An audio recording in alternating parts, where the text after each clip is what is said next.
No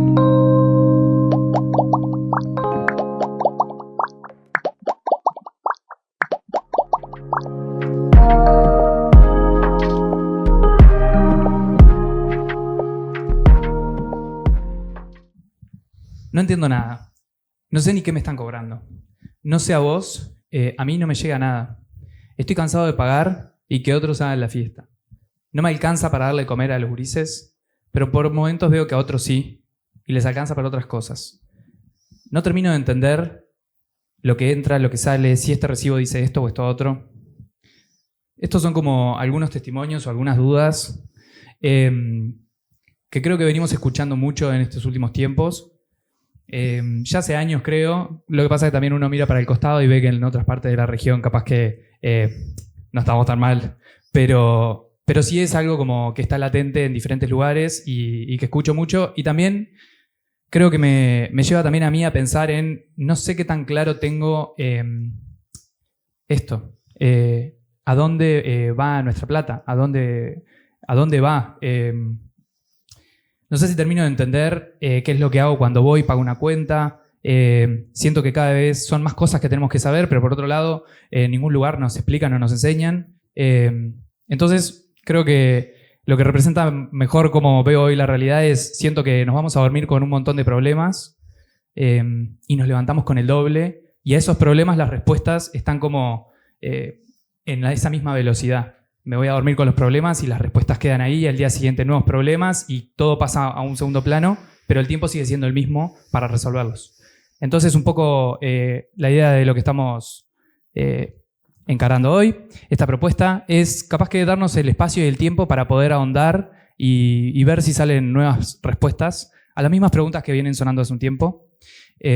Así que, bueno, nada, esto es Masa Madre, Realidades a la Mesa. Hoy nos preguntamos a dónde va nuestra plata. Y no voy a estar solo hoy. Bienvenidos a todos. Les voy a presentar a dos personas que me van a estar acompañando hoy. Por un lado tenemos a Elina Gómez, socióloga de la Facultad de Ciencias Sociales. Y por otro lado tenemos a Fernando Isabela, economista de la Facultad de Ciencias Económicas y de Administración. Bienvenidos. Muchas gracias. ¿Cómo están? ¿Nerviosos? Como corresponde.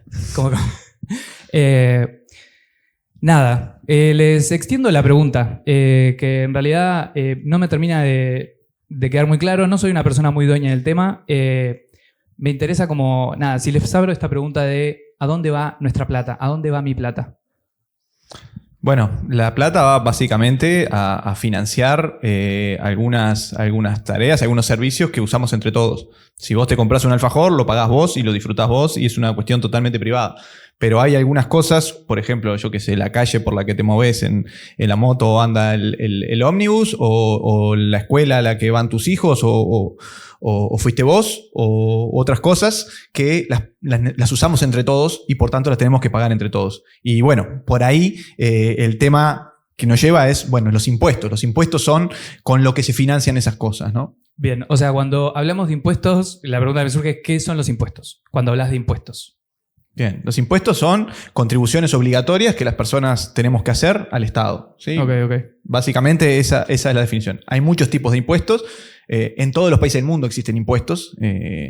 Entonces, la cuestión me parece relevante, un poco por lo que vos decías al inicio, es, bueno, los impuestos son demasiado altos en Uruguay, nos están cobrando demasiado. Esa capaz que es una primera pregunta. Y bueno, hay algunas formas de medir eso. Básicamente lo que se conoce como presión fiscal o presión tributaria, que lo que consiste es, bueno, veamos en promedio del ingreso de la gente, qué parte se lo queda al Estado en forma de impuestos, de todos los impuestos que hay muchos, ¿no? Bien, o sea, entendí hasta ahí. Básicamente, lo que estás planteando es, el impuesto es una plata que va al Estado. Y que el Estado después, con eso, hace otras cosas. Exacto. Y eso es lo que genera es como la base del funcionamiento de la sociedad, ¿podría ser? Sí, totalmente. Más o menos. Es la base de la cooperación. Bien. O sea, como entiendo que hay como varias líneas en esto. Me interesa saber, como en esta línea de impuestos, si ustedes, como, no sé, Elina, si tenés algo... No, también complementando con eso, En realidad nosotros en el marco de este proyecto hicimos algunos relevamientos de opinión pública o de percepciones sociales vinculados a los impuestos y ahí encontramos que hay visiones diferentes en diferentes tipos de población, segmentos de población como le decimos nosotros. Hicimos algunos grupos con, por ejemplo, alguna segmentación ideológica o territorial incluso. Entonces ahí vemos que hay diferencias, si bien hay un consenso en que los impuestos son altos en términos generales, hay diferencias sobre, por ejemplo, los tipos de impuestos, cómo se perciben, si se perciben más justos o menos justos o más útiles. Hay mucho énfasis en términos de percepciones en cuanto a la transparencia, por ejemplo, en qué se gasta, si se ve un resultado tangible en ese impuesto, y ahí hay diferencias si se plantea la discusión en torno, por ejemplo, al IVA o en torno al impuesto de primaria. También diferencias en lo que es el conocimiento, qué tipo de impuestos hay, etcétera. Entonces creo que eso es interesante porque no es algo homogéneo, digamos, de la sociedad, de decir, bueno, todos los impuestos o las percepciones son todas iguales. Hay como diferencias en diferentes tipos de población, ¿no? Bien, me interesa también este punto porque en mi experiencia me pasa que no solamente no tengo mucho conocimiento, sino que también a nivel de educación nunca tuve como este tipo de información. Entonces les pregunto también desde ese lugar de, bueno, cuando hablamos de impuestos, vos nombraste algunos tipo IVA y demás, pero ¿son impuestos? ¿Todos pagamos impuestos? ¿Hay algunas cosas que sí pagan impuestos, otras que no? Ahí va. Bien, la primera cuestión con esto es, pensando en total, el conjunto de los impuestos, lo que uno puede ver cuando compara, una forma de ver, bueno, son demasiado altos, pagamos demasiados impuestos, es compararlo con otros países, ¿no? Y en esto de, bueno, qué porcentaje de qué parte de los ingresos de la población lo apropia el Estado en forma de impuesto, comparás Uruguay con otros países. Y cuando ves eso, ves, bueno, Uruguay es un país intermedio en términos de eso se conoce como presión tributaria. No es de los más altos del mundo, tampoco es de los más bajos, ¿sí? Es una presión intermedia. Cuando uno mira los distintos países, a veces se piensa lo contrario, pero los países que andan mejor, donde la gente vive mejor, pienso en los países europeos, los países nórdicos, yo qué sé, Suecia, Finlandia, además, Sí. La presión fiscal es más alta, ¿sí? Okay. Porque ahí el Estado recauda mucho, con lo cual da muchos servicios, ¿sí? Y esa es la primera cuestión. La segunda que vos decías es, bueno, hay muchos impuestos. ¿Qué tipo de impuestos hay? ¿Cómo se pagan los impuestos? Hay como dos grandes grupos, ¿no? Lo que se llaman los impuestos directos, tipo el IRPF, tipo el IAS, que son impuestos que uno paga sobre los ingresos. O sea, vos cobrás tu sueldo, te fijas en el recibo y te dice, si cobrás lo suficiente como para pagar IRPF, te dice IRPF y te dice cuánto te retienen por IRPF, ¿no? Ese es un típico impuesto que se llama, es un impuesto directo, porque la DGI, que es el organismo recaudador, sabe cuánto pagás vos, va directo a tu impuesto. Claro. Pero hay otros impuestos que en Uruguay son los más importantes, que son los impuestos indirectos, fundamentalmente al consumo. Y el IVA es el más importante. El IVA solo explica casi la mitad de toda la recaudación de impuestos en Uruguay. Bien, o sea, así de nombre, creo que es el que más conozco, el que más he escuchado. Nombraste también otros. Entiendo que el IVA hace alusión a los productos. Es algo. El mayor conocimiento, donde más lo escucho, y creo que la mayoría de la gente escucha, es el tema del descuento, o hay porcentajes. Como que creo que hay un acercamiento desde ese lugar. No tengo mucho más idea que eso, ni del pienso. ¿Hay alguna diferencia entre el IVA y el resto de los impuestos? Sí, el IVA, al ser un impuesto al consumo, vos lo pagás cuando comprás algo. Es decir, no está atado a tu ingreso necesariamente, está atado a lo que gastás en consumo. Entonces vos vas al supermercado, comprás 200 gramos de fiambre y 2 panes para comerte unos refuerzos y estás pagando IVA por cada uno de esos productos. O sea, sobre cualquier producto. Sobre práctica hay alguno exonerado, como la leche, hay otros que pagan una tasa mínima y la mayoría pagan la tasa básica del 22%. Está. O sea, bien. Como para ir entendiendo. ¿Y ese porcentaje quién lo marcó? O sea, ¿quién indica que a estos productos les voy a adjudicar este impuesto? Bien. Los impuestos los define el Parlamento, Okay. es decir, se votan, son leyes. En algunos casos el Poder Ejecutivo, el gobierno tiene alguna capacidad de hacer algún ajuste respecto a los impuestos, pero en general se votan en leyes y la estructura tributaria que tenemos en Uruguay está votado por el Parlamento. Bien. O sea, hay algo, lo que más me está como generando dudas es, como que por un lado entiendo el relato de hay algunos impuestos que recién mencionaban, IRPF y demás, que uno paga, tienen una relación con... ¿Qué diferencia tengo lo que pago yo de IRPF o otro impuesto con algún otro? Bien, perfecto. El tema es, los impuestos directos, los que son a tus ingresos, Sí. están directamente relacionados a tus ingresos. Entonces es un porcentaje de tu ingreso. De hecho, el IRPF, si vos te fijás, ingresos bajos no pagan. Es decir, tenés que ganar por lo menos, no sé, 45, 50 mil pesos para pagar IRPF. Entonces, eso es una cosa positiva que tienen los impuestos directos, es que se pueden graduar en función de tu ingreso. ¿Con qué objetivo? Bueno, con el objetivo de que el que puede pagar más porque gana mucho más, bueno, pague un poco más, y el que la lleva todos los días y apenas le alcanza, bueno, pague menos o no pague, dependiendo del ingreso. Entiendo. O sea, me lleva como a este razonamiento de... creo que a muchos nos ha pasado de ver el sueldo nominal cuando dicen este es el sueldo, y cuando ves el recibo con los descuentos decís es mucho menos plata. ¿Esa plata de falta son impuestos? Sí, son impuestos y algunos otros tipos de contribuciones, porque ahí también, por ejemplo, están los aportes a la seguridad social. Bien. O sea, aportes tipo BPS, seguridad social, ¿no serían impuestos? Son contribuciones. En términos legales son cosas distintas, en la práctica son muy similares, ¿sí? La diferencia es que un impuesto, vos por pagar IVA no tenés ningún derecho en especial. Sos ciudadano y estás obligado a pagarlo. Por pagar contribución a la seguridad social, se supone que estás comprando tu derecho a tener una jubilación, por ejemplo. Entiendo. Me interesa también tener como sus dos miradas, porque por un lado siento que tengo como a un especialista, y por el otro lado tengo a un especialista en la parte más de opinión y relevamiento. Me interesa saber si esta sensación que yo traigo es tan así o no es tan así en cuanto a la percepción. A mí hay algo la sensación que tengo es que no importa clase social, lugar del que vengas, hay una sensación de me sacan un montón de plata y no sé a qué va, a dónde va. ¿Eso es así? Bien. Sí, en realidad eso depende, no es tan así, tan generalizable. Creo que una cosa interesante acá es que lo que hay por detrás en esto de cómo calificamos como ciudadanos los impuestos es la noción de sociedad mismo y de desigualdad, de cómo percibimos la desigualdad, que es una de las cosas y uno de los ejes que relevamos en nuestro estudio, esto de la desigualdad subjetiva, cómo las personas perciben esa desigualdad. Claro. Y si visualizan que los impuestos son una herramienta para generar más desigualdad o una herramienta para generar más igualdad, ¿no? Y eso también habla de una percepción de cómo nosotros nos vinculamos con lo social. Claro. En algunos casos los impuestos, digamos, se ven como una traba, como el Estado que me está, esto que vos decís, como que me está sacando, y en otros casos también se ve como una herramienta para, bueno, con los impuestos progresivos, o sea, que pague la típica frase que pague más el que tiene más, etcétera. Entonces, como una herramienta que puede ayudar a reducir las brechas de desigualdad.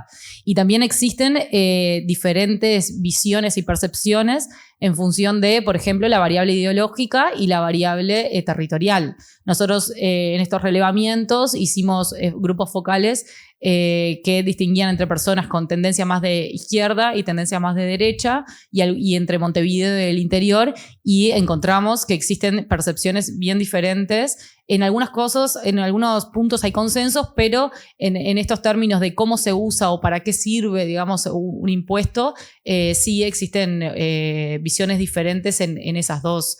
Por ejemplo, en el caso del interior y Montevideo, es claro que no ven la desigualdad centrada en lo territorial, en este caso en el interior, que tienen menos servicios, menos. Entonces, digamos, la visión es, bueno, nos sacan igual que a todos, pero no nos dan igual que a todos, digamos. Algo así como para resumírtelo y hacértelo bien bajado a tierra.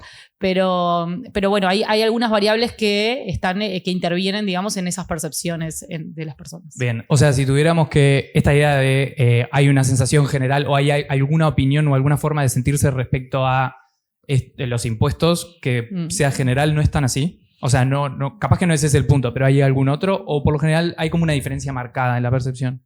Hay diferencias de este tipo que te decía, o sea, que entre tipo de poblaciones, pero sí hay un consenso general en que los impuestos son altos. ¿Ah? Pero cuando empezás a hilar fino entre, bueno, qué impuestos, qué tipos, ahí hay diferencias. Y algo también interesante que aprecia es que no hay un conocimiento tan profundo de las características de los impuestos. O sea, preguntábamos algo espontáneo así, que nos dijeran, bueno, ¿qué impuestos conocían? Y no hay están estos, los que mencionamos acá, sí. Okay. Pero no hay como un conocimiento tan profundo de los impuestos y dónde van a parar, si van a rentas generales, qué se hace, etcétera.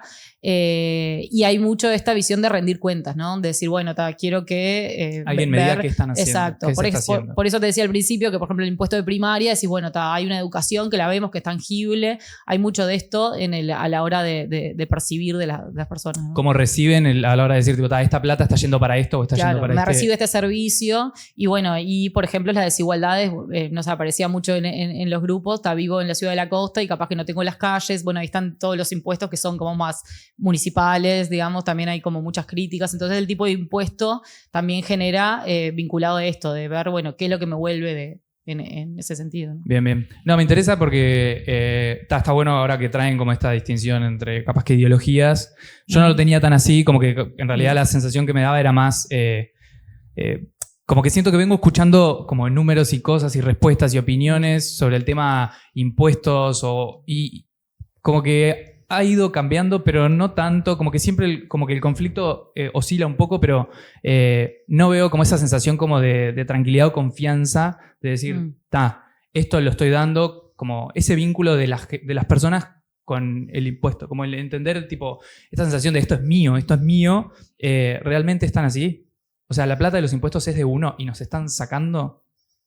Bueno, en realidad es lo que te decía del vínculo con cómo yo pienso que el Estado, digamos, el rol del Estado. Eso es, en definitiva, digamos, la discusión de fondo. Okay. O sea, si yo creo que el Estado debe estar presente y tiene un rol regulador, digamos, de la economía, etcétera, o si yo pienso que el Estado se debe retirar, esa es la distinción, digamos, ideológica de fondo que después se traduce en una discusión vinculada a los impuestos.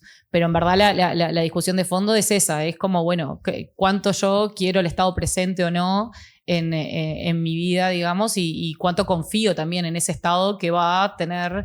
que va a gastar esa recaudación en algo que después me redunde en un beneficio personal o colectivo, ¿no?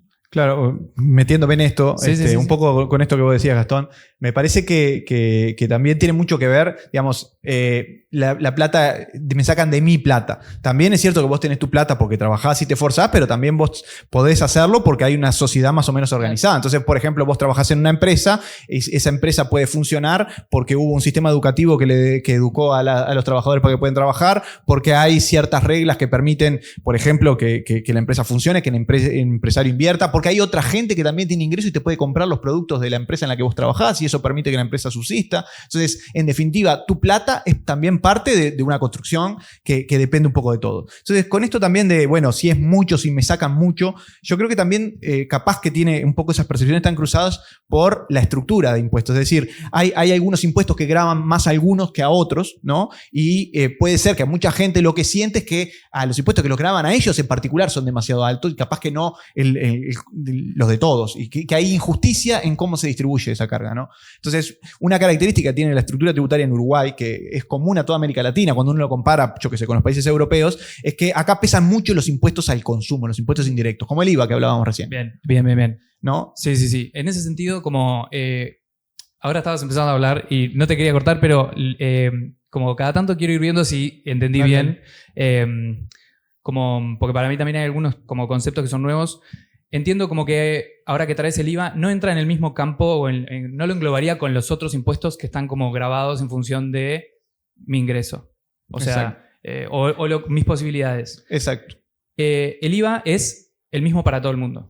El IVA es el mismo para todo el mundo, está en realidad asociado a los bienes y depende del tipo de bienes que vos consumas, cuánto pagás y qué parte de tu ingreso gastes en consumo. Una cosa que tiene, una particularidad que tiene el IVA, se ha estudiado en todos lados y también pasa en Uruguay, y lo hemos visto, es que al final terminan pagando más de IVA los más pobres en relación a su ingreso, es decir, un porcentaje mayor de su ingreso en IVA, los más pobres que los más ricos. ¿Por qué? Porque los más pobres tienen que gastar todo su ingreso en consumo, porque no te sobra para nada, vivís al día. Entonces, por todo tu ingreso, pagás impuestos. Sin embargo, los más ricos, hay una parte que gastan en consumo y pagan IVA, pero hay otra parte de su ingreso que de repente lo invierten en Bitcoin, lo invierten en no sé qué, lo ponen en el banco. Por esa parte no están pagando impuestos al consumo. Entonces, lo que pasa en los países como el nuestro, donde los impuestos al consumo son una parte fundamental de la recaudación, es que le da un sesgo regresivo, es decir, que terminan pagando más los que menos tienen. Están después los impuestos a los ingresos, a la riqueza, que tratan de compensar un poco, pero capaz que por ahí va parte del problema, ¿no? O sea, a ver si entendí. Yo voy y compro un producto y estoy pagando un impuesto por sobre ese producto. Sí. Y es el mismo impuesto que va a pagar una persona que gana menos que yo y una persona que gane mucho más que yo. Exacto. Y eso no guarda ninguna relación con mis posibilidades. Y eso traía esta consecuencia que trajiste. Lo repito para ver si entendí bien. La mayoría de la gente, al tener menos recursos, termina gastando todo su ingreso en consumo. Y eso es lo que genera como esa brecha. Cuando decís tipo... Sí, lo que hemos visto es que los hogares más pobres, ¿viste? Que se ordenan, en las estadísticas económicas en general se ordenan los hogares según su nivel de ingreso. Los hogares más pobres pagan de IVA un porcentaje mayor de su ingreso que los hogares más ricos. O sea, abro la pregunta a los dos. La sensación que me queda es que no sé si es justo esto. O sea, la sensación que me queda o me surge es como... hay algo ahí como que no me termina de asentar. ¿Ustedes lo ven como justo? ¿Sienten que justo no es una palabra que entre en este debate porque estamos hablando de otras cosas? Como que hay algo que no termino de entender cómo fue armado el sistema. O sea, ¿cómo? No sé, comparto mi inquietud. No, buenísimo. A mí me parece que el tema de la justicia es un tema fundamental para discutir sobre los impuestos. No todo el mundo lo considera así, ¿no? Hay quienes dicen los impuestos, la idea que sean lo mínimo posible y que sean lo más neutros posible, ¿no? El objetivo del impuesto es recaudar, no importa el impacto redistributivo que tenga. Yo no creo eso.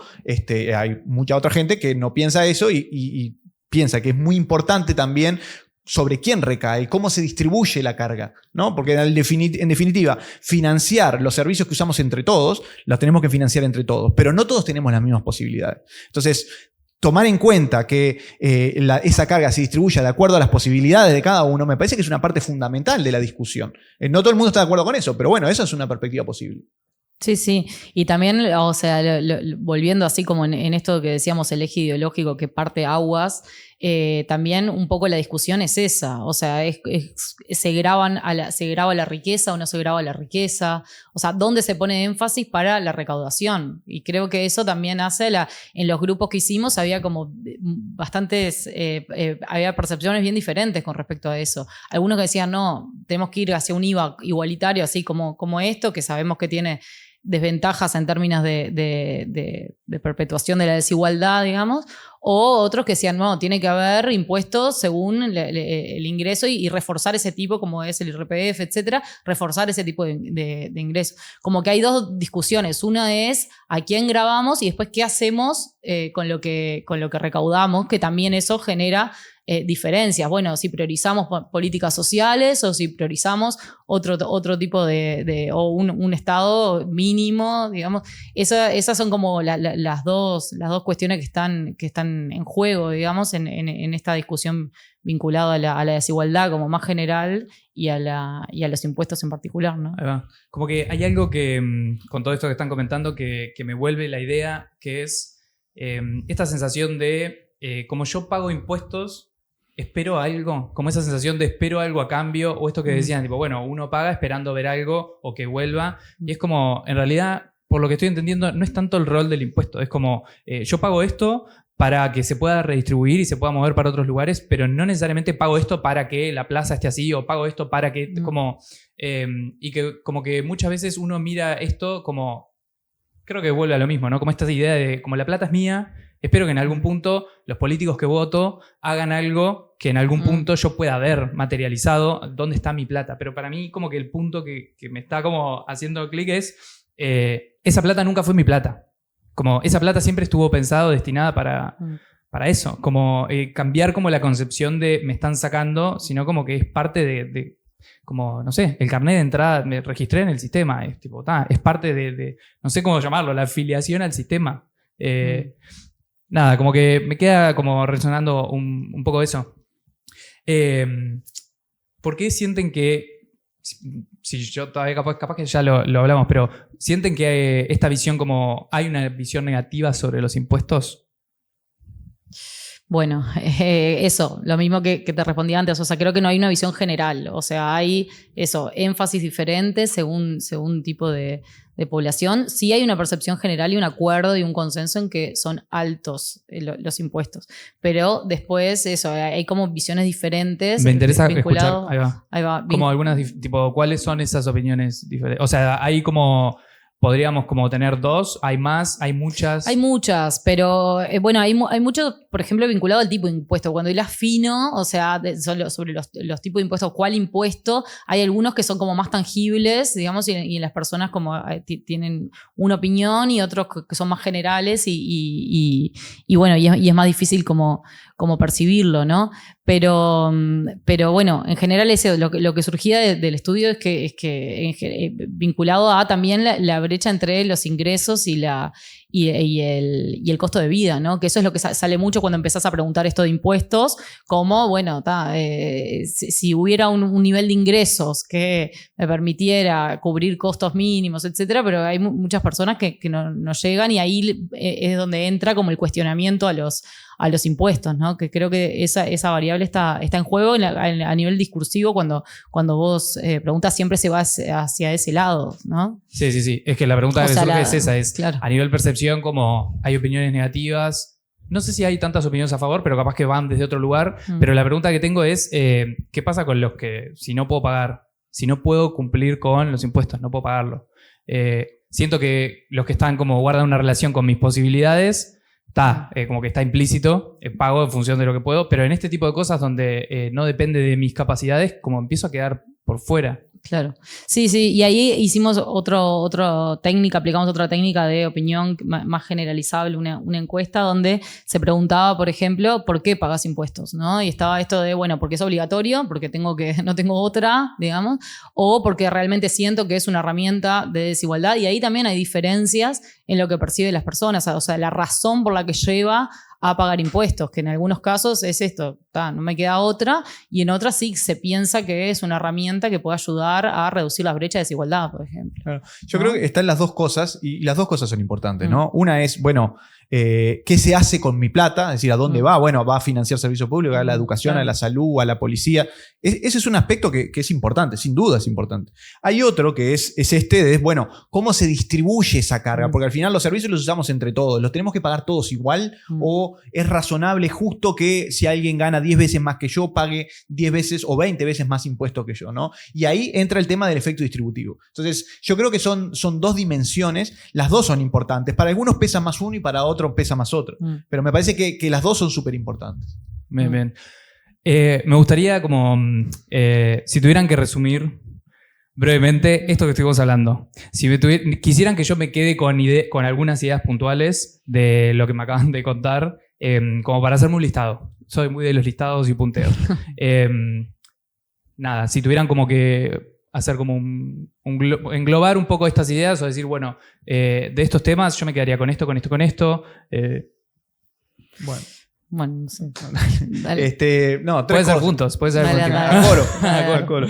Tres cosas. A ver, en Uruguay la presión fiscal, o sea, es el costo de los impuestos es intermedio en términos internacionales. Uno compara con otros países y bueno, es más alto que uno, más bajo que otro. Es bastante parecido al nivel de desarrollo que tiene Uruguay, ¿no? Esa es una primera cuestión. La estructura de impuestos en Uruguay está bastante sesgada hacia los impuestos indirectos tipo el IVA, y eso tiene algunas consecuencias negativas en términos redistributivos, y ahí voy a la tercera cosa. ¿Cuál es el efecto redistributivo de los impuestos? Es decir, si comparamos cómo se distribuyen los ingresos antes de cobrar impuestos y después de cobrar impuestos, lo que se ve es que el efecto redistributivo es muy bajo en la estructura tributaria uruguaya. Es decir, ahí es muy levemente positivo porque están los impuestos indirectos al consumo que gravan más a los más pobres, pero están los impuestos directos tipo el IRAE, tipo el IRPF, que gravan más a los más ricos. Entonces, ahí el neto de eso es un muy leve efecto redistributivo. Sí, lo que me queda resonando mucho fue esto que traías hace un rato, como que la mayor parte de la ganancia es a través del IVA. Sí. Y también es el que tiene un impacto más fuerte en la realidad de la gente. Entonces, como me queda ahí como nunca lo había pensado de ese lugar, como que claro, uno va y ve que como que está implícito en el precio del producto, y no desde el lugar de esto es un impuesto que está generando se entiende como una ganancia sobre esto. Y eso es uno de los aspectos de ese impuesto que es poco transparente. Vos no te das cuenta, cuando pagás IVA no te das cuenta que estás pagando IVA. Entonces también un poco por eso tiende a ser tan importante, porque para cuando los parlamentarios definen los impuestos, subir el IRPF, que es directo y es bien transparente, vos te das cuenta en tu recibo, lo reputeás, ¿no? El costo político es mayor, claro. El costo es mayor. Pero el IVA, la gente al final piensa simplemente que las cosas son caras, no se da cuenta que ahí está pagando este impuesto. Entonces también eso explica, en parte, por qué en algunos países, en nuestro país, el IVA es tan relevante.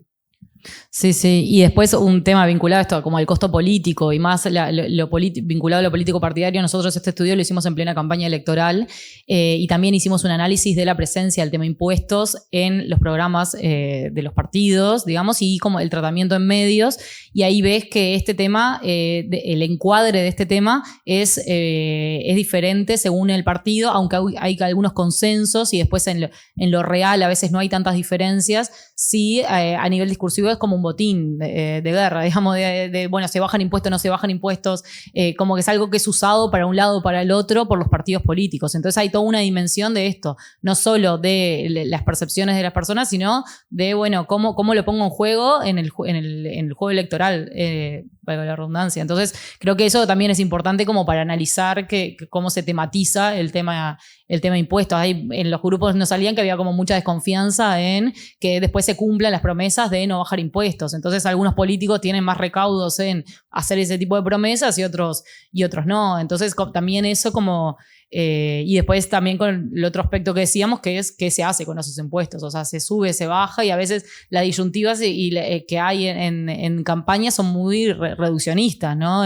Nos quedamos a la discusión de no se profundiza mucho, que era lo que veíamos en el tratamiento de medios. O sea, no, la discusión está en torno de se baja, se sube, tal prometió que va a reducir impuestos, tal que no, o se le pregunta al político, pero no hay profundización de, bueno, qué tipo de impuestos, uno más progresivo, uno más, etcétera. Entonces creo que también eso es importante, sobre todo en un contexto de campaña, que fue donde hicimos el estudio, y después en las percepciones de los grupos de discusión salía mucho eso, como mucha desconfianza en las promesas electorales, digamos, vinculadas a los impuestos, ¿no? Claro. Bien. Como que siento que me quedo como con reflexiones y me quedó como esa sensación como alrededor del IVA, pero también eso, como un poco la idea de esta propuesta del programa de Masa Madre es como darnos un espacio para preguntarnos cosas que ya nos habíamos preguntado y ver respuestas, y capaz que surgen otras nuevas. Así que creo que me gustaría pasar ahora a otro punto que también como que me llama mucho la atención, y siento que últimamente ha estado dando mucha vuelta en la opinión pública, y escuché muchos comentarios, muchas opiniones, y también siento que es un punto de choque entre formas de pensar, ideologías y demás, partidos políticos, como esta mirada de que paguen más los que tienen más. Como esta diferencia entre los ricos y los que son muy ricos, y los pobres y los que son muy pobres, como esta disyuntiva entre sí pero no, y para quién las cosas, y por qué yo pago más y por qué yo pago menos, y esta como sensación continua de como que me están sacando para darle a alguien que no sé yo, o esto que están haciendo no me beneficia, y demás. Como he escuchado mucho en último tiempo cómo se dan estas diferentes como relaciones entre los impuestos y las ganancias de los que más tienen. Nada, como para responder esta pregunta o estas dudas, tenemos a nuevos invitados que por arte de magia me están acompañando. Por un lado tenemos a Agustín Reyes, filósofo de la Facultad de Ciencias Económicas y de Administración. Y por otro lado, Paola, muchas gracias, economista de la Facultad de Ciencias Económicas también y de Administración. ¿Qué tendrían para decir si yo les comentara como alguna de estas frases? Por ejemplo, los ricos no pagan nada, el Estado es un agujero negro. ¿Qué pasa con cómo es la forma de burlar al sistema para los ricos y para las personas como en situación de más vulnerabilidad? Como la pregunta es, ¿paga más el que más tiene? Bueno, ahí voy. Ahí en lo que vos planteás hay como muchas entradas posibles, ¿no? Para pensar esto. Una viene por este lado que vos venías planteando de que el Estado es un agujero negro y que no sabemos a dónde va el dinero. Y esta idea de que con la mía no, que me sacan dinero, pero yo debería poder decidir qué hago con mi dinero. Ahí hay como varias cuestiones que tienen que ver con cómo se empara uno en estos temas, porque las mismas personas que se escucha que decimos eso, o que bueno, uno puede llegar a pensar eso, también en un punto quiere salir a la calle y tener una calle por la que se pueda transitar, o quiere poder tener medicamentos si va a una policlínica, o médicos, o personas formadas, ¿no? Entonces hay como una idea de que con la mía no, pero a la vez le estamos exigiendo o quisiéramos disfrutar de bienes que compartimos todos, ¿no? Entonces, ahí nosotros lo que nos gustaría plantear es que el Estado, en esa recaudación que hace de impuestos, es como una malla de contención, como una red de seguros, ¿no? Que actúa para todos y que nivela el campo para que todos podamos hacer esas cosas que suponemos que podemos hacer con el dinero. Y en esa línea, está esta otra cuestión que también planteabas en tu pregunta de ¿para qué me sacan el dinero? El Estado siempre gasta mal, siempre es ineficiente. Esta idea que se ha instalado mucho y que tiene que ver con justamente eso, que estamos pensando que todo impuesto es contrario a las inversiones, porque va a desestimular a la gente que tiene dinero para poder invertir sus ganancias y generar más crecimiento, o incluso a nosotros, si nos cobran impuestos, nos puede desincentivar a que hagamos un esfuerzo de trabajar más, o incluso también está esto de que se piensa que de hecho pagamos impuestos y esto tiene una porción importante en Uruguay que va al gasto público en escuelas o en educación o en asistencia y protección social, que va a personas que son más vulnerables o que pensamos que potencialmente aportan poco al proceso productivo. Entonces tenemos como esa visión de que esto es ineficiente. Este es otro punto que en estas cosas que vos planteabas me parece que está por detrás y que también nos gustaría cuestionar o pensar un poco, porque esta idea de que siempre los impuestos generan ineficiencia y que son una pérdida de oportunidades de productividad o de crecimiento económico no es cierta. No es cierta desde el punto de vista de lo que nos dicen los estudios, que hay mucha evidencia reciente, pero de hace bastante tiempo, que nos muestra que, por ejemplo, que no todos los impuestos que ponemos sobre las empresas y sobre la inversión desalientan esos procesos de inversión. Hay impuestos que sí es verdad que van sobre el ingreso o la actividad de la empresa directos y que pueden tener un impacto negativo, pero esto no es así, por ejemplo, si se tiene un impuesto sobre los dividendos o sobre la renta de las empresas, ¿no? Entonces ahí habría que pensarlo, o si hay un impuesto sobre las herencias, tampoco necesariamente se ha probado que esto sea así. Y en términos del trabajo y del desincentivo a trabajar, esto tampoco necesariamente es cierto. Sí existen estudios que dicen que los trabajadores de ingreso muy alto pueden tener algún incentivo a eludir o evadir, pero no es inmediato, ¿no? Entonces, desde ese punto de vista, esto de siempre los impuestos son una pérdida de eficiencia, siempre van a atentar contra la productividad y sobre el crecimiento, no es verdad. Y solo...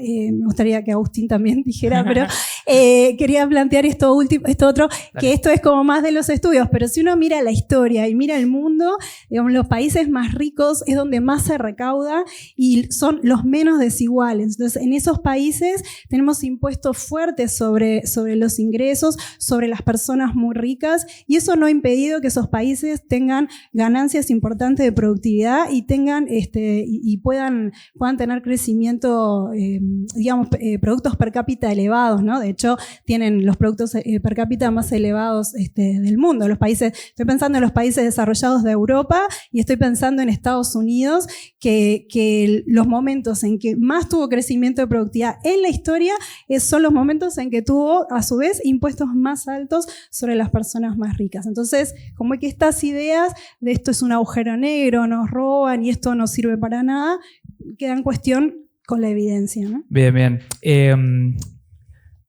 como intentando como pasar el limpio, dijiste muchas cosas, algunas que me quedaron más claras que otras, pero entiendo un poco como esta sensación y me interesa también que en algún punto hay una expectativa o hay una esperanza de algo que se pueda hacer o ejemplos de otros lugares que están funcionando. Lo que me interesa es por qué siempre en este tipo, como ahora escuchándote en el relato, se me venía a la cabeza de vuelta esta idea de como apuntar siempre al que más tiene, a los ricos. ¿Cuál es el rol tan protagónico que tienen ellos en este tema, o sea, cuando hablamos de impuestos? ¿Por qué se los mira tanto ahí? Bueno, en realidad creo que la mirada hacia los que tienen más solo tiene sentido realmente, o es una pregunta legítima y genuina, cuando nos preguntamos en general en el marco de si el tipo de cargas y beneficios que tiene vivir juntos están distribuidos de una forma más o menos equitativa. O sea, pensar si los ricos están pagando más o los pobres están pagando más por los impuestos indirectos al estilo IVA es importante y tiene que ver con elementos de recaudación, pero solo se entiende cuando hacemos una pregunta más amplia sobre, bueno, esto que es vivir juntos, que es un tipo de sociedad en la que estamos, ¿cómo definimos y decidimos las cargas y los beneficios de esa vida social conjunta y cooperativa? Entonces, uno puede pensar que la mirada a veces está puesta en los que tienen más, porque en realidad son los que tienen mayores beneficios de esa vida colectiva. Obviamente hay elementos que están asociados a su esfuerzo, productividad, competencias, pero que alguien tenga más ingresos, más tierra, más patrimonio, se debe a un proceso colectivo, de funcionar colectivamente. Y para que eso pueda sostenerse en el tiempo, hay que lograr aportar de forma equitativa a ese procedimiento. Entonces, en general, lo que uno puede estar viendo cuando las investigaciones ponen el foco en los más ricos es si efectivamente están aportando a la dinámica de sostener esta empresa cooperativa todo lo que deberían hacer dado lo que reciben de esa dinámica cooperativa. Bien. O sea, mientras te escuchaba, no podía parar de imaginarme como la relación de como esta idea de redistribuir, como de vuelta, como volviendo un poco a lo que hablábamos antes con los otros invitados, como esta idea de hay un sistema que está funcionando y hay diferentes actores dentro de ese sistema que tienen diferentes roles. Lo que estoy intentando entender es cómo funciona ese sistema. Por lo que me estás diciendo, como la mirada apunta a los ricos, porque la idea es, tienen más beneficios dentro de ese sistema, están más tranqui, por decirlo de alguna forma. Se apunta ahí porque tienen más posibilidades de poder redistribuir. Y ahí lo que me surge también es como, ahora que hablabas del esfuerzo, cuando uno dice, bueno, el que gana más siempre está asociado a que se esforzó más. Sé que al revés no. O sea, sé que cuando lo vemos al revés, hay mucha gente que se esfuerza y que no llega o que no es recompensado a la altura. Entonces, siento que eso no es una regla del sistema en sí, sino que es de otro factor.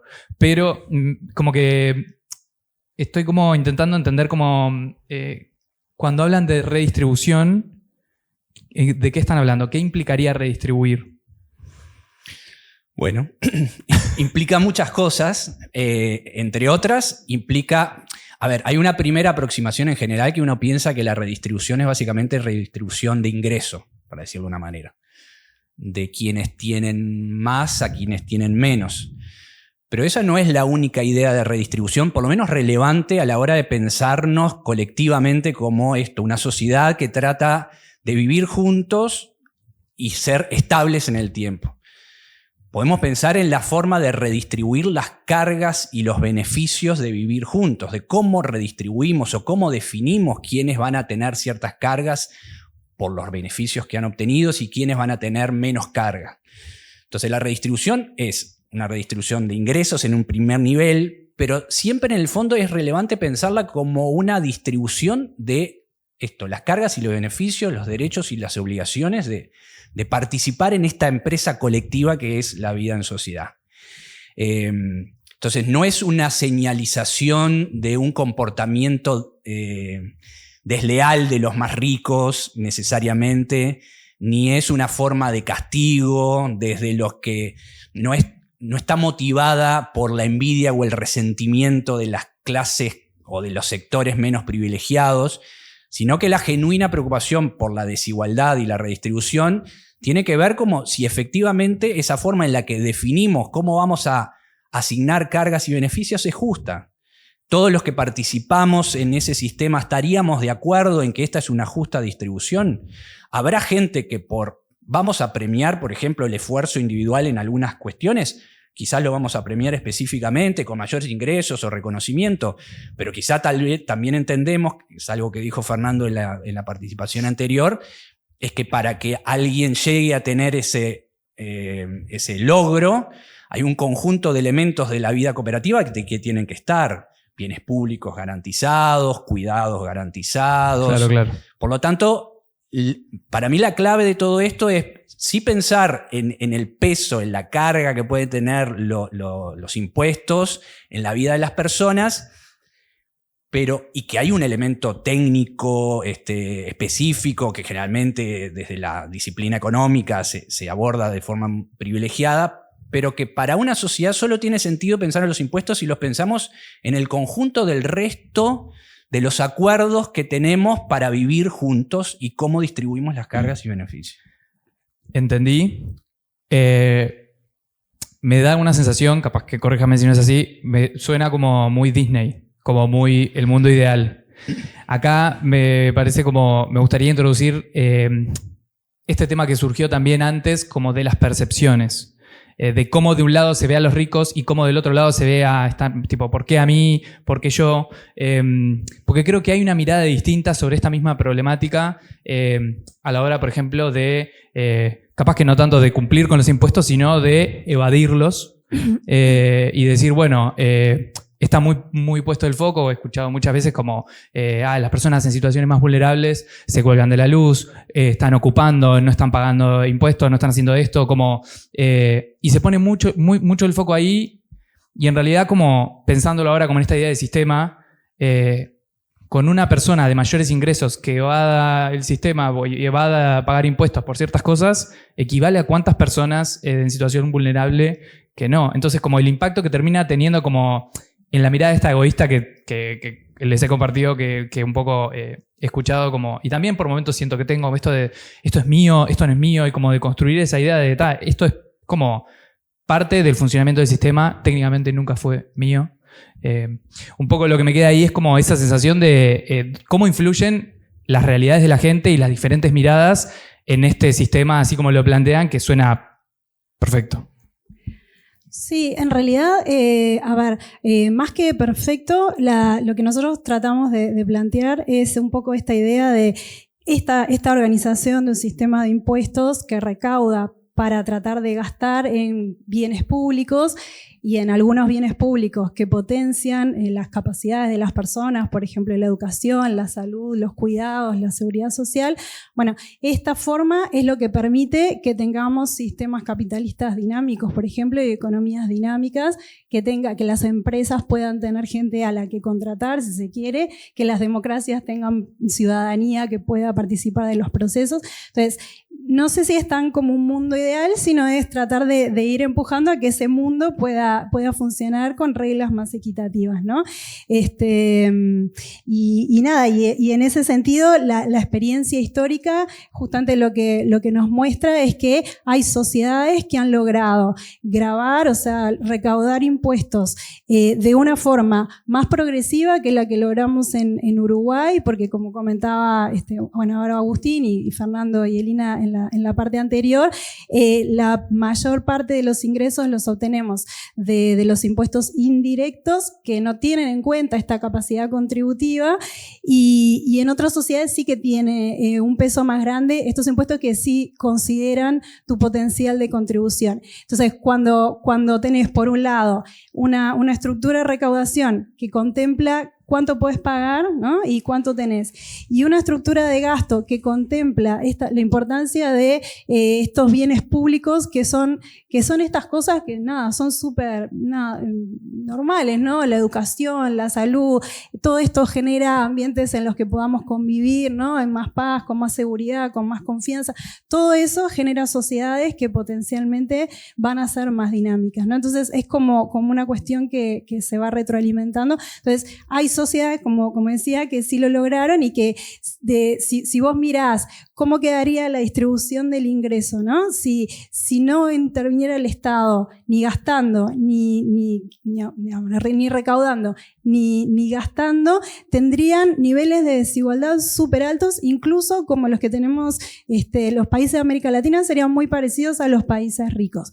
Cuando intervienen los Estados y hacen un diseño virtuoso, y con todos los bemoles que pueden tener, pero un diseño virtuoso de cuánto estamos gastando en la sociedad y cómo lo recaudamos, en los países desarrollados la desigualdad cae casi a la mitad, más de la mitad. Claro. En cambio, en los países como los nuestros cae muchísimo menos, ¿no? Entonces, ahí es donde tenemos ese debe y donde se generan esas sospechas que vos planteabas de que en realidad nos falta mucho por el lado de los tributos, de mejorar nuestras estructuras tributarias para repartir mejor la carga, y del lado del gasto, de también mejorar la calidad del gasto, no necesariamente reducirla, mejorar la calidad del gasto para que ese gasto pueda llegar a las personas, ¿no?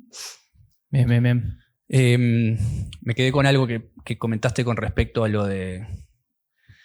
Primero, quizá no diría que es Disney, porque tal vez la imagen sería más de percepciones más de corte socialista en todo caso. Pero lo que estábamos planteando es como un modelo que nos ayude a pensar las dificultades que estamos viendo en la realidad. Digamos, estamos haciendo este programa y esta investigación porque entendemos que hay percepciones, hay evidencia, y también hay creencias de los sujetos que demuestran que hay algo del funcionamiento, de cómo estamos organizando esta instancia de vida en común, que tiene algunos aspectos a ajustar o corregir. Pero si suponemos que debemos corregirlos o ajustarlos, es porque tenemos una idea de cómo creemos que debería funcionar.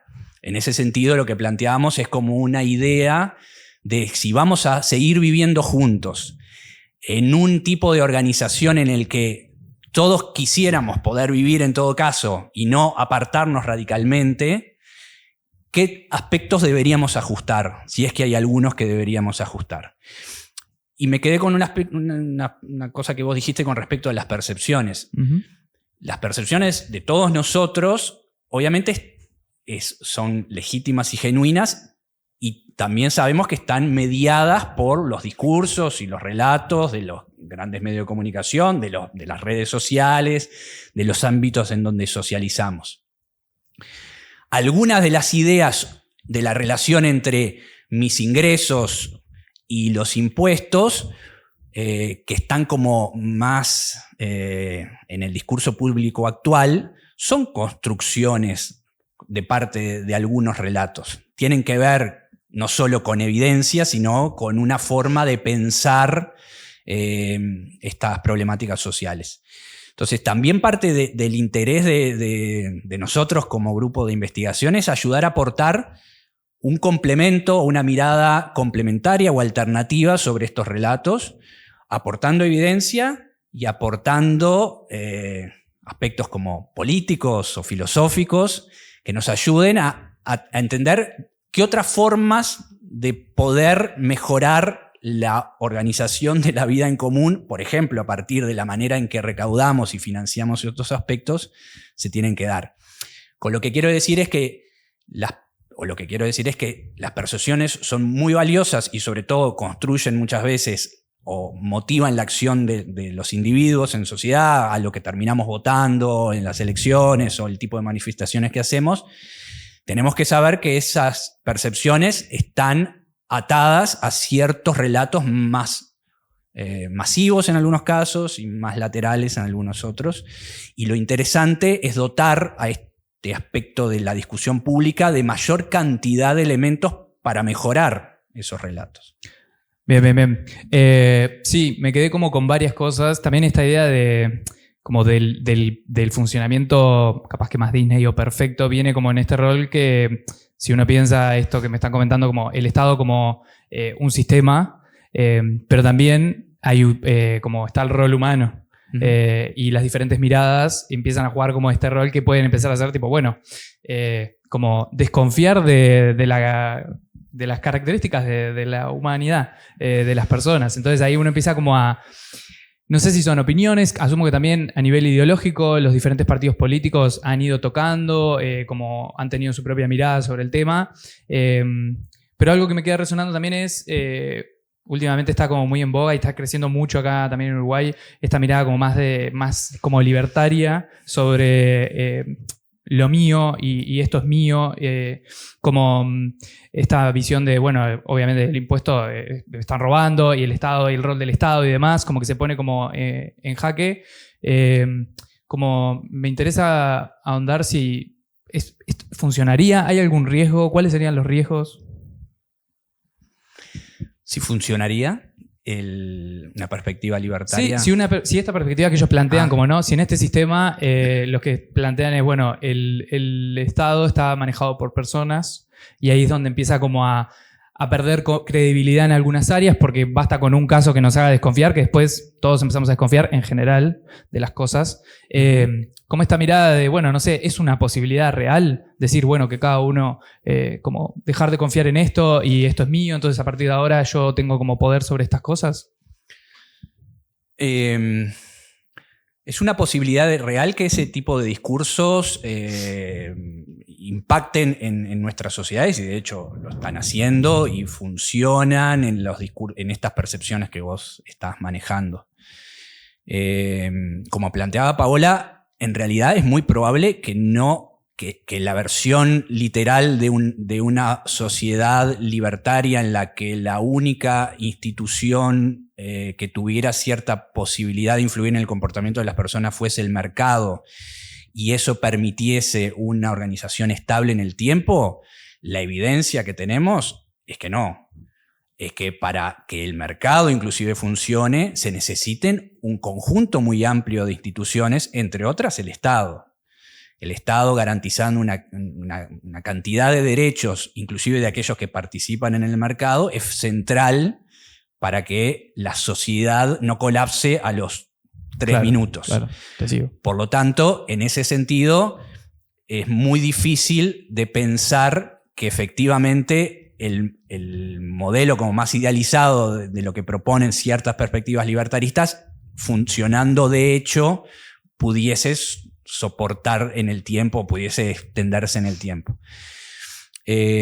Lo que sí sucede es que ese discurso en general permea las percepciones y las creencias de las personas y genera también potencialmente pedidos de retracción del Estado de ciertas áreas, o que el Estado se vaya de ciertas áreas o abandone ciertas áreas, y que lo que uno tenga que aportar al discurso público es qué puede suceder si el Estado desaparece de ciertas áreas, no solo en términos de eficiencia, que es un dato muy relevante, sino también en términos de equidad, de justicia, de otros principios. O sea, lo relevante de una vida en común es pensar que hay un pluralismo de valores que están en general jugando. La eficiencia es uno, no vamos a descartar, es un valor importante para la vida de nuestras sociedades.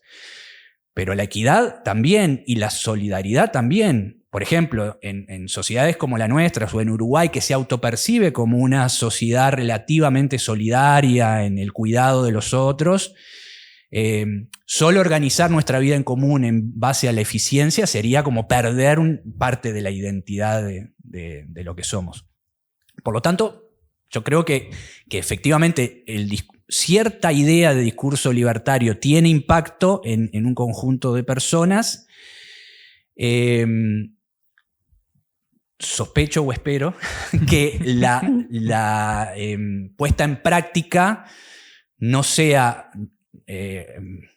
posible en el sentido que demostrará sus limitaciones inmediatamente que empiece a funcionar.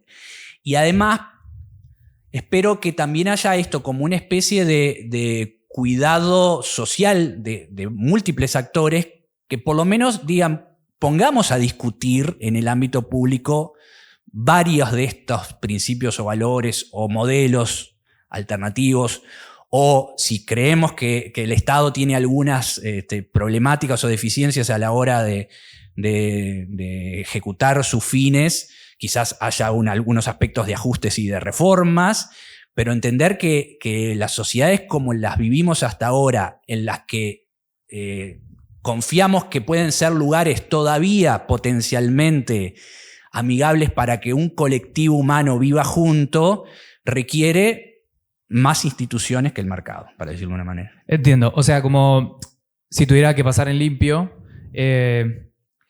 corregime si no es así, la percepción que me queda también ahora como en esta línea, siento que fui armando un puzzle sobre la temática, me queda como esta idea del sistema y redistribuir, como la propuesta es sobre el sistema, y cuando se trae esta mirada capaz que más de, bueno, que lo mío es mío y esto es mío, como que ese discurso apunta más a las subjetividades, a estas diferentes miradas que son las que terminan haciendo que el sistema no funcione.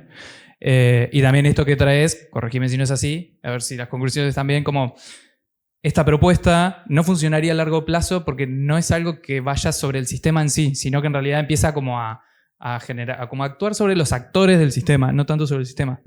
En esta línea lo que me queda por preguntarles es, ¿sienten que hay algo por hacer? O sea, ¿hay una solución? ¿Hay algún ejemplo de algo que se está haciendo en algún lado? ¿Alguna referencia? ¿Tenemos algún lugar al cual mirar, decir, tipo, podríamos empezar por acá, probar esto?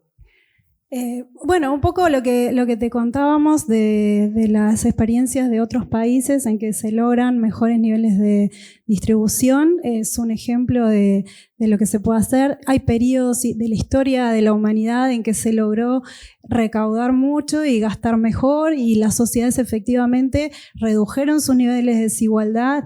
Estoy pensando en lo que pasó en la segunda posguerra en Europa, incluso en Estados Unidos. Pudo bajar la desigualdad y de todos modos se pudo seguir creciendo y seguir generando productividad.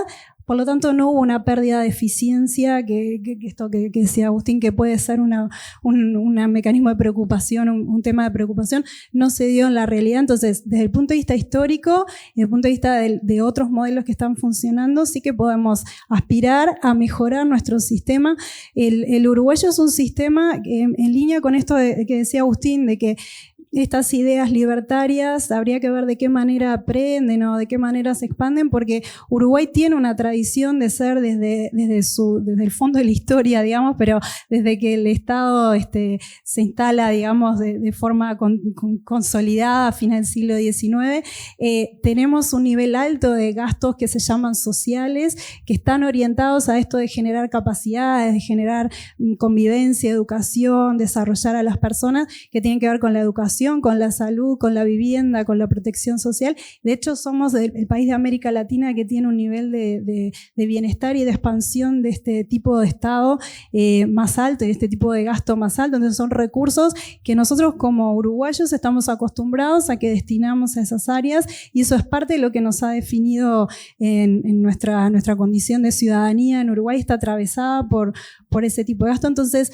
esto es importante decir que partimos de una base un poco mejor que otros países y tenemos espejo en otros países de qué se puede hacer y quisiera marcar esto, ¿no? De qué se puede hacer, porque tanto el nivel de desigualdad de una sociedad como los niveles estos de que cómo se fijan los impuestos o en qué se define gastar, esto es, más allá de que suene, digamos, nosotros tratamos de hacerlo más llano, pero más allá de que tenga tecnicismos y se estudie, a veces suene complicado y confuso, en realidad surge de la definición de cómo se entiende la justicia, la distribución y el propio Estado y lo público que tiene cada sociedad, ¿no? Entonces, todas las decisiones sobre cómo es un diseño tributario y cómo se gasta y a dónde va el gasto y a quién voy a gravar, quién paga y quién no, todo eso son decisiones que dependen de las sociedades. Entonces, depende de la ideología de la sociedad, de los mecanismos de decisión de la sociedad, de la participación de la ciudadanía.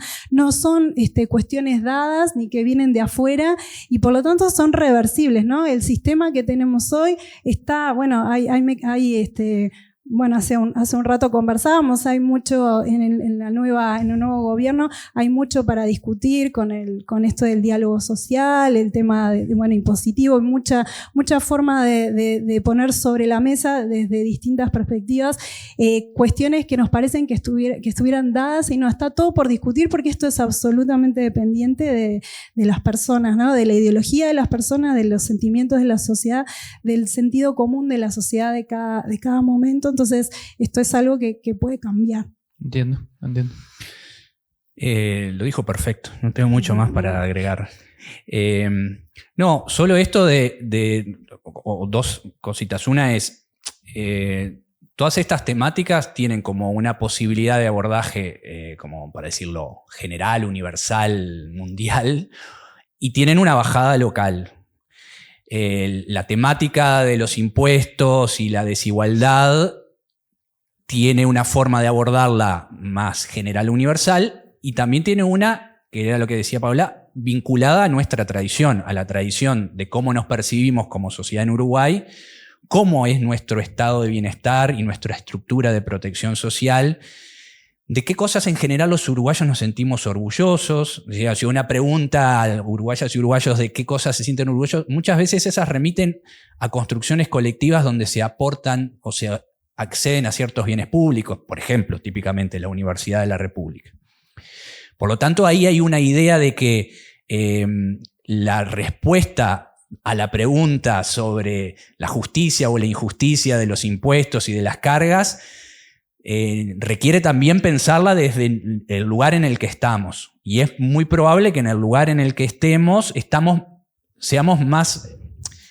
tengamos como mayor cercanía los ciudadanos a aceptar cargas para poder financiar ciertos bienes públicos y también cargas para tratar de reducir la desigualdad entre los que tienen más y los que tienen menos, porque entendemos que reducir la desigualdad es una forma de garantizar oportunidades parejas para todos, no por un castigo o una sanción a los que tienen más, sino como una idea de que si esto es un proceso colectivo, las extremas desigualdades generalmente van a hacer que los que están más lejos tengan menos oportunidades de también desarrollarse. Y creo que ese es un discurso que es más fácil que permee en una sociedad como la nuestra, y por lo tanto hacer énfasis allí es relevante. Y es relevante asumir que también lo decía Paula y lo dijo mejor que lo que voy a decir yo ahora, es asumir que aunque hay una dimensión técnica de todos estos asuntos, deberían procesarse, si son asuntos verdaderamente importantes para la vida en común, bajo algunos mecanismos de discusión o participación colectivos. Por ejemplo, estas instancias del diálogo social para pensar cómo vamos a proyectar la protección social del Uruguay para los próximos años, la protección desde la primera infancia hasta las jubilaciones, es una idea de que estos temas no solo deben quedar en los actores de gobierno o en el Estado o en los técnicos, sino que tienen que tener también espacio para que la ciudadanía en su conjunto pueda participar, sin exigir, sin obligar, sin que las personas se sientan absolutamente sobredemandadas, pero sí asumir que son temas que deben involucrar al colectivo o a un conjunto amplio del colectivo porque nos van a afectar a todos en su conjunto. Ese es un punto para la esperanza, que vos decías de la esperanza. La idea de que todavía en sociedades como la nuestra o en Uruguay, en el 2025, podemos pensar que algunos de los temas comunes los podemos abordar de forma común. Y eso creo que es un lugar esperanzador. Bien. Bueno, muchas gracias por evacuar algunas dudas que teníamos. También creo que no fueron tantas respuestas, sino que fueron capaz que nuevas preguntas desde otro lugar, que era un poco el propósito. Hay algunas como cuestiones más relacionadas a los impuestos que me quedan resonando, el tema del IVA, o bueno, esto, hay algo para hacer, este pensamiento como más de sistema y demás. Como la sensación que me queda es que en realidad no lo veo como algo tan malo, medio que lo necesitamos al impuesto, a los impuestos necesitamos que sigan ahí. El punto que creo que sí es clave es como tener la suficiente información como para poder entender la problemática, el alcance y cuál es mi rol en todo, como pensando lo que quieras, pero poder salirte desde donde estás para poder entender la situación como de afuera. Así que bueno, nada, gracias a ustedes por acompañarnos. Esto fue Masa Madre y nos vemos la próxima.